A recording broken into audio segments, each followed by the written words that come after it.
Okay, now we're back and we're ready to do some more Pokemon Soulsilver. Yeah, for the win. Okay, I was a little too, I don't know, weird there, but whatever. Okay, I'm gonna go in and, yeah, we're gonna go to Route 35 this episode. And just to show you, there's this little side quest you could do with a sparrow. Basically, you'll give it to some guy, he'll tell you where the heck that is, and you can get a TM rest out of that, so, yeah. And, yeah, this guy's saying how you could play your radio in your Pokegear, so, actually, I'm gonna do that. I'm gonna play a, radio. Okay, eventually, I mean, I'm trying to figure out how the heck to use the Pokegear, so, you know, play some banging tunes, hear that? Yeah.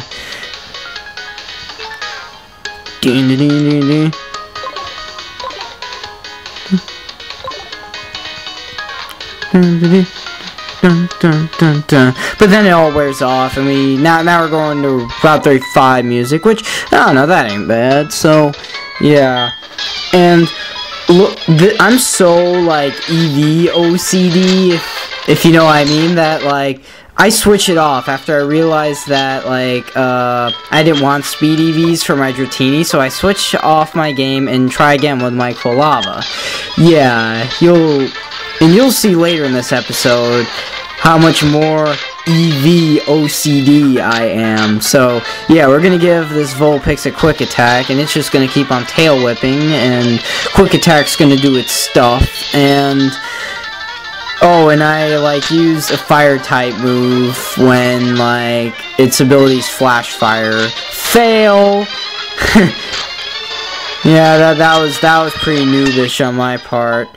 Okay, so, yeah, I grow to level 23, and that's that with, this battle. So, yeah, now, we have our Dratini in front, and, I'm gonna battle this guy now, and he has a Sandshrew, and I have my Blue Eyes, and yeah, that Sandshrews going down, and Dragon Rage hits, even though Sandshrew try to be annoying, use Sand Attack, fail, and yeah, so I grow level 17, and now it's gonna switch to Meryl, and I don't want HP EV, so I go to my Maneg, and actually, although I said earlier I wasn't going to use Maneg permanently, I think I will, actually, because, I don't know, it's just my pointless EV absorber, if you can say that. I mean, I need some Pokemon needs to do that, so I guess I designated, Togepi, which will actually later become Togekiss, if I, depending on when I evolve it, or if I ever bother to do that. I think I probably will, but we'll see. Although I'm lazy and haven't uploaded footage yet, I haven't gotten up to there yet. So, yeah, and this is how EV OCD I am. I switch the Macho Brace in between my Pokemon so they gain more experience. And, by the way, that's why, like, Sandshrew outsped my Dratini, is because I have the Macho Brace on it. So, and actually I'm gonna cut the rest of the times I do that out, because it takes a long time to, do that. So, yeah. And, yeah, this guy's Pikachu's gonna try and be Double Team Noob, except I use Fire Blast and hit. Haha, fail on that part. Even though Fire Blast is like 85% accurate, without factoring the Double Team, but whatever. That's cool. And, yeah, now we're gonna do that Macho Brace stuff and, battle the next trainer. So, yeah, this next trainer has a Diglett, and, yeah. It's gonna try and Sand Attack me, except that fails again, and, yeah, I hit with the Solar Beam. So, yeah, that goes down pretty easy. And it goes for Zubat, so I switch to my Quilava and take down the Zubat with ease, as you can see. Because I have the Sunny Day up, the Zubat has no chance of living. And by the way, Sunny Day doubles up Fire-type moves. In case you didn't know, there is a point to a move like Sunny Day. You probably do know, but I thought I'd say so in case you didn't. And as I've explained before, Sunny Day allows it so Solar Beam doesn't have to charge for a turn like it normally does. So yeah, it makes sense that my Red Bull has Solar Beam. It helps it sets up my Quilava, and it does Skip Plume a favor itself. So it's a good team tactic, if you can say so.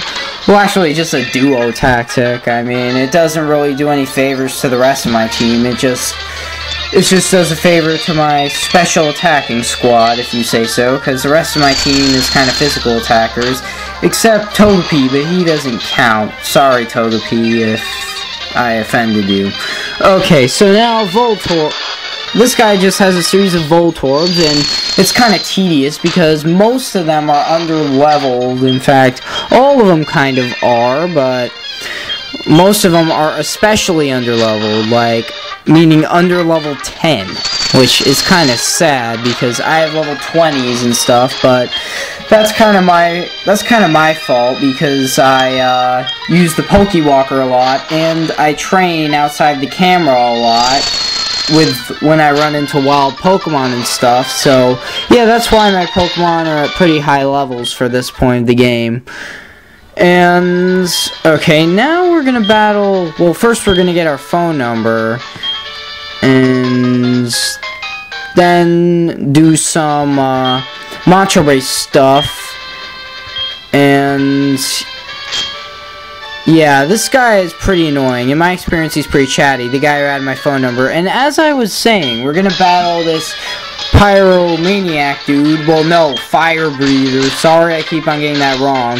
Who has Pokemon that aren't so under-leveled and actually are legit, like Magmar. In fact, it has 2 Magmars, which, if there were 2 Geodudes in a Hiker, that would be tedious as heck, but no, 2 Magmars. I mean, well, what's wrong with that? And it gives me experience through the roof. And the first one was only level 11 too, but the next one, it's at a whopping level 16. I bet you never seen that before in a trainer battle.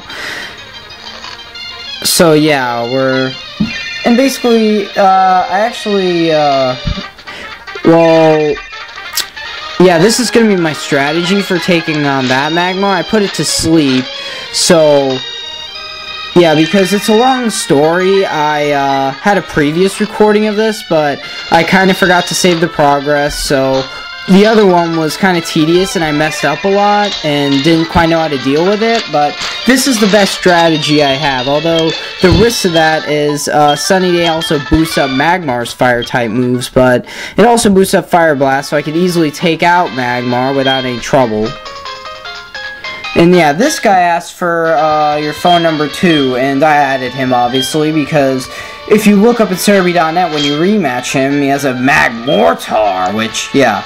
And I don't know why I just cut that out over there, but I did. Oh, I cut out the Macho Brace thing. That's why. Okay, so now we're gonna battle this bug catcher, and he has a Venonat, and I have my Machop, except Machop gets poisoned, and that's annoying, and then I Rock Tomb that thing, and it crits, and that's cool, and it goes down, and then I gain some experience, and I learned Seismic Toss, and yeah, that's pretty cool. I said a lot of things in that rhythm. Okay, wow, I don't know why I said that. Okay, so he's gonna ask for a phone number too. Wow, a lot of people asked for the phone number this route. I mean, around the point of Goldenrod City, there will be a lot of people asking for your number. Creepers, but you rematch them and gain EV points, so what am I to complain about these creepers? Okay, so now we're gonna go down through this patch of grass, and speaking of grass, I'd like to talk about some Pokemon that appear, which I'm gonna put in annotations. I mean, I already probably did at this point in the video after narrating it, but you can get Nidoran and Nidorina for the first time in at this point of the game, so that's just something to keep in mind. But otherwise, most of the Pokemon are more or less the same, except the rare Yanma. And right there, you saw that I did my Macho Brace stuff, and then switched to Rihanna and take on this Bird Keeper, and yeah, that battle goes down easy. Anyways, as I was saying, you could get Yanma, but it is rarer than rare. It's just, I don't know, it's only 1%. You have to wait for the swarm, but if you want to use a Yanma on your team that bad, then, I mean, I guess it's worth it, right? So, yeah, just some to know, but otherwise, all the Pokemon you can get in the wild are more or less the same. And yeah, and there I just picked up the TM36 for payback, and yeah, and I actually teach it to my Machop, and because it's actually a pretty cool move on Machop. In case someone thinks they're smart using Psychic types, I got payback for them. Next time we'll cover was Beyond the Store.